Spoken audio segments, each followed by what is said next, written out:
अध्यक्ष महोदय, या निमित्ताने कर्जमाफीच्या संदर्भातला मुद्दा देखील या ठिकाणी आला आणि राज्य सरकारने हे कमिटमेंट केलेलं आहे।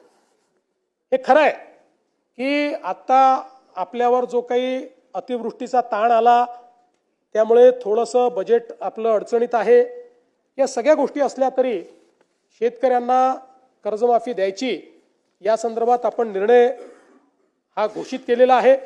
त्या संदर्भात एक समिती आपण तयार केली आहे की कुठल्याही परिस्थितीत कर्जमाफीचा फायदा हा शेतकऱ्याला झाला पाहिजे, तो बँकांना होऊ नये।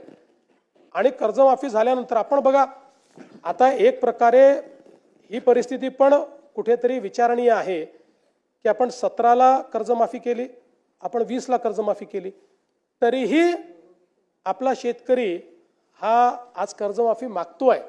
याचा अर्थ कुठेतरी आपल्या नियोजनात अडचण आहे, आपल्या कर्जमाफीतही आणि आपल्या एकूण शेतकऱ्याच्या परिस्थितीतही आहे। आणि म्हणून एकदम याच्यावर उपाययोजना येणार नाही, पण हळूहळू टप्प्याटप्प्याने काय उपाययोजना करता येतील आणि मग त्या उपाययोजनेतला एक भाग म्हणून कर्जमाफी अशा पद्धतीने ही समिती काम करते। आणि आपण ज्याप्रमाणे घोषित केला आहे की 1 जुलैपर्यंत आपण ही जी काही कर्जमाफीची आपली योजना काय असेल या योजनेच्या संदर्भातले सगळी घोषणा आपण त्या ठिकाणी करू, हे देखील या निमित्ताने या सभागृहाला मी सांगू इच्छितो।